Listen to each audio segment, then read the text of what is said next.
ஓம் கணேசாய நமக. பணி வளர்ந்த வணக்கத்துடன் உங்கள் யோகா விஜய். உதய செவ்வாயின் உன்னத லீலைகளிலே மிதுன ராசிக்காரர்களுக்கு இன்னும் சில தகவல்கள் கொடுக்க வேண்டியது இருக்கிறது. ஆகையினால தான் அது பாகம் 2 அப்படிங்கிறத இன்றைக்கி போட்டிருக்கிறோம். இது என்ன சமாச்சாரம்னு ஒரு முக்கியமான சமாச்சாரம்.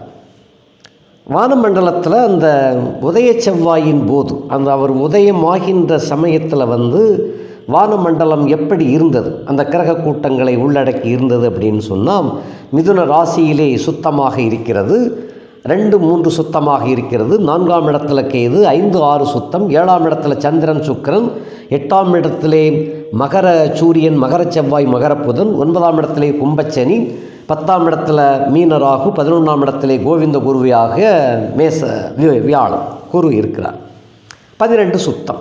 இப்படிப்பட்ட காட்சியில் அந்த சீன் என்ன சொல்லுது அப்படின்னு சொன்னால், உங்கள் ராசிக்கு ராசியாதிபதி 8ஆம் இடத்துல இருக்கிறார். ராசிக்கு ராசியாதிபதி 8ஆம் இடத்துல இருப்பது நல்லதா கெட்டதா அப்படின்னு சொன்னால், இந்த இடத்தில் 4ல் கேது இருக்கிறார். புதனுடைய இன்னொரு வீட்டில் கேது இருக்கிறதுனால 8ஆம் இடத்துல புதன் இருந்ததுனால எந்த தவறும் இல்லை. அதாவது இந்த நோய் நொடிகள் இருந்தால் அல்லது வேறு ஏதாவது சிரமங்கள் ஏற்பட்டிருந்தால், உடல் கூறுகளால் சிரமங்கள் ஏற்பட்டிருந்தால் அந்த சிரமங்கள் விலகும். அது 8ஆம் இடத்தை லக்னேசன் அமர்ந்திருக்கின்ற காரணத்தினாலே வலுப்படுத்துவார். ஆயுள் கட்டி அப்படின்னு சொல்லுவோம் இல்லையா, அந்த மாதிரி நித்திய கண்டம் பூர்ண ஆயுளாக மிதுன ராசிக்காரர்களுக்கு இருந்து வந்தீர்கள்.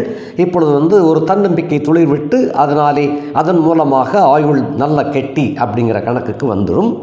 4ஆம் இடத்துல கேது இருக்கின்றார். ஆகையினால் அந்த சுக தடைகள் இதுவரை இருந்ததெல்லாம் விலகி போயிடும். விலகி போனவர்களும் திரும்ப சேரக்கூடிய ஒரு காலகட்டம். அடுத்தபடியாக 2க்கு அதிபதியாகிய சந்திரன் 7ஆம் இடத்துல இருக்கிறார். இந்த புதிதாக காதலிக்கிறவர்களுக்கு இந்த கட்டத்தில் உதய செவ்வாயின் காலத்திற்கு பிறகு காதல் கலர், அதாவது காதல் மலர். இந்த காதல் மலர்ந்து கையிலே வெற்றிக்கனியை கொடுக்கக்கூடிய அளவிலே காதல் துளிர்விடும். புதியவள், அது முக்கிய பெரிய இடம் எதுவாக இருந்தாலும் கூட அந்த காதல் கசிந்து உருகி மலர ஆரம்பிக்கும். உங்களுக்கு இது ஒரு முக்கியமான ஒரு சமாச்சாரம். அதே போல் திருமணத்தின் பின் சில குடும்பங்கள் அட்டமத்து சனியின் காரணமாக பல பிணக்குகள், பல சிக்கல்கள், சிரமங்கள்லாம் இருந்து வந்தது. இந்த உதய செவ்வாய்க்கு பிறகு அவைகள்லாம் ஒன்று சேரக்கூடிய ஒரு காலகட்டமாக விளங்கும். 3க்கு அதிபதியாகிய சூரியன் 8ஆம் இடத்துல, ஏற்கனவே நேற்று சொல்லியிருந்தேன், 3 கூடையவன் 8ல் இருந்தால் அது நல்லது தான், கெட்டதல்ல, நல்லதைத்தான் செய்வார், கௌரவம் மேலோங்கும். அடுத்தபடியாக 5க்கும் 12க்கும் உடைய குரு, அவர் 11ஆம் இடத்திலே 5க்கும் 12க்கும் உடைய சுக்கிரன் 7ஆம் இடத்துல உட்கார்ந்துருக்கார். அந்த 7ஆம் இடத்துல சுக்கிரன் இருப்பது ஒரு ராஜயோகம்.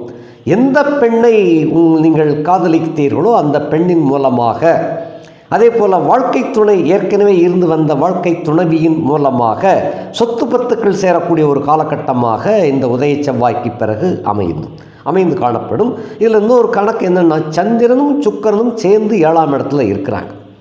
இந்த சந்திரனும் சுக்கிரனும் சேர்ந்து இருக்கக்கூடிய அந்த காரணத்தினால ஏற்கனவே நீங்கள் விரும்பிய பெண்ணை விட இந்த இடத்துல இந்த பெண்ணை விட்டுருங்க. உங்களை நாடி வந்த பெண்ணுக்கு வாழ்வு கொடுத்தால் அது ரொம்ப சிறப்பாக இருக்கும். அந்த நீங்கள் விரும்பின பெண் உங்களுக்கு ஏற்றுக்கொள்ள முடியாத சூழ்நிலையில் ஏற்கனவே இருக்குது.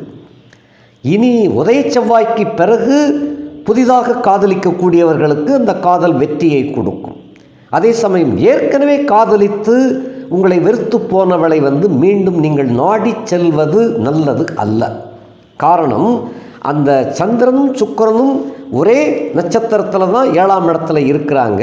எனினும் 8ஆம் இடத்துல செவ்வாய் அமர்ந்த காரணத்தினால இந்த இடம்தான் உதய செவ்வாய் என்றதையும் தாண்டி 8ல் செவ்வாய் இருந்துச்சுன்னா சில அவமானங்களை சந்திக்க வேண்டியது வந்துடும். அப்போ யாரால், அதாவது உங்களை பிடிக்காது என்று நழுவி சென்ற பெண்ணை நீங்கள் மீண்டும் மீண்டும் சீண்டிக் கொண்டிருந்தீர்களே, ஆனால் அது சிக்கலில் போய் மாட்டிக்கிடும். அப்போ உங்கள் முன்னேற்றம் தடைபடத் தொடங்கிவிடும். 6-11க்கு அதிபதியாகிய செவ்வாய் 8லே இருக்கின்றான். 11ஆம் இடத்தை பார்க்கின்றான், 6ஆம் இடத்தை பார்க்கவில்லை. 6ஆம் இடத்தை சனி பார்த்து கொண்டிருக்கின்றார். ஆகையினால அது பகையாக கூட போய்விடும். அந்த ஒரு விஷயத்தில் மட்டும் நீங்கள் அந்த பெண்ணை தீண்டாமல், அதாவது தொந்தரவு பண்ணாமல் இருந்தீர்களேயானால் அது உங்களுக்கு வாழ்க்கையிலே வெற்றியை கொடுக்கும். அதே சமயம் உங்களை நாடி வரக்கூடிய ஒரு பெண் இருக்கின்றாள். 7ஆம் இடத்துல சந்திரனும் சுக்கிரனும் இருந்துச்சுன்னா வலிய வந்து சேர்வார்கள். 2 பெண்கள் கூட வந்து சேருவாங்க.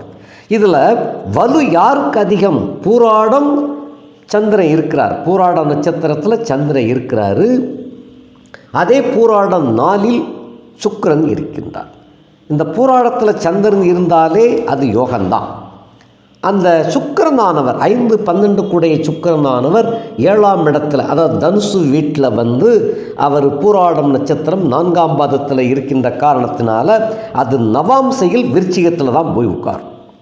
என்னதான் பூர்வ புண்ணியாதிபதி, அதாவது அந்த பெண் கொஞ்சம் கவர்ச்சியாக இருக்கின்ற காரணத்தினால உங்களுக்கு அதை ரொம்ப பிடிச்சு போச்சு. அந்த கவர்ச்சியில் மயங்கி அவளை தீண்ட வேண்டாம், அது உங்களுக்கு நல்லதல்ல. மேலும் இன்னொரு தகவலும் தெரிஞ்சுக்கங்க, மகர ராசியில் பிறந்த பெண்களாக இருந்தால் நிச்சயமாக அவாய்ட் பண்ணிருங்க. இந்த ஒரு விஷயத்தை மட்டும் நீங்கள் கீப்பப் பண்ணீங்கன்னு சொன்னால் இந்த உதய செவ்வாய் உங்களுக்கு உன்னத செவ்வாயாக இருக்கும். நிறைய வாழ்க்கையிலே மாற்றங்களை கொண்டு வந்து முன்னேற்ற பாதையிலே இழுத்து செல்லும். அதை விட்டுண்டு நீங்கள் இந்த பெண், மகர ராசியிலே பிறந்த பெண், அதே போல் அந்த உங்களை வெறுத்து ஒதுக்கிய பெண், இந்த இருவர்த்தையும் நீங்கள் உஷாராக இருக்க வேண்டும். ஆகையினால் அவர்களை தீண்டாமல் தொடாமல் அவங்களுடைய காண்டாக்டை விட்டுட்டீங்கன்னு சொன்னால் வாழ்க்கை சக்கரம் உங்களுக்கு மிகவும் முன்னேற்ற சக்கரமாக அமைந்து காணப்படும். அடுத்தபடியாக 7க்கும் 10க்கும் உடைய குரு, அவர் 11ஆம் இடத்துல இருக்கிறார். இவர் ஏற்கனவே உங்களுக்கு யோகத்தை தான் கொடுத்துக்கிட்டு இருக்கிறாரு. எந்த விதமான சிரமங்களும் கிடையாது. இதே சந்திரன், இதே குரு சந்திரனையும் சுக்கிரனையும் பார்த்துன்னு இருக்கார். அப்படி பார்த்து கொண்டிருக்கின்ற காரணத்தினாலும் 5ஆம் இடத்தை குரு பார்க்கின்ற காரணத்தினாலும் சொந்தத்தில் உள்ள பெண் கூட உங்களுக்கு இப்போ யோகத்தை கொடுக்கக்கூடிய நிலையில் வரும். அந்த சொந்த உறவிலே உள்ள பெண் உங்களுக்கு திருமணம் ஏற்படுவதற்குண்டான பச்சைக்கொடியை காட்டக்கூடிய ஒரு வாய்ப்பாக இருக்கின்றது. இவைகளெல்லாம் உங்களை நாடி வரக்கூடியவர்கள். அவர்களை நீங்கள் விரும்பி மணந்து கொண்டாலும் சரி, அல்லங்கில் இவைகள்லாம் பிரேக்கப் ஆகி திரும்ப மறுபடி சேரக்கூடிய வாய்ப்பு வரும் பொழுது அதை சேர்த்து கொண்டாலும் சரி, இந்த மாதிரி இருந்தீங்கன்னா யோகம். அதே போல் நண்பர்கள், கூட்டாளிகள் மூலமாக உங்களுக்கு இந்த சந்திரனும் சுக்கிரனும் அமோகமான ஒரு யோகத்தை கொடுப்பார்கள். அந்த அளவுக்கு அது யோகமாக இருக்கின்றது. அந்த 6ஆம் இடத்தை சனி பார்க்கறதுனால கடன்கள் கட்டுக்குள் தான் இருக்கும். சத்துருக்கள், கடன்கள், நோய் நொடிகள் எல்லாம் கட்டுப்படும். சில பேருக்கு குணமாகிவிடும், கடன்கள் தீர்ந்துவிடும். 8-9 அதிபதியாகிய சனி 9ஆம் இடத்துல இருக்கிறார். தோப்பனாருக்கு சில பிரச்சனைகள் இருக்கத்தான் செய்யும். இருப்பினும் ஒரு குணமாகக்கூடிய ஒரு வாய்ப்பும் சீக்கிரமாக இருக்கின்றது. ஆகையினால் நான் உங்களுடைய முக்கியமான கருத்து என்னன்னு சொன்னால், அந்த மகர ராசியிலே பிறந்த பெண்ணை நீங்கள் விட்டு விட்டீர்களேயானால் வாழ்க்கை உங்களுக்கு மிகவும் அமோகமாக விளங்கும். ராஜயோகம் தொடங்கும். வியாபார சிறப்பு, தொழில் மேன்மை, உத்தியோக மேன்மையெல்லாம் தேடி வருகின்றது. தவிர்த்து விடாமல் அதை பயன்படுத்தி வாழ்க்கையிலே முன்னுக்கு வரக்கூடிய யோகத்தை அனுபவியுங்கள். நன்றி, வணக்கம்.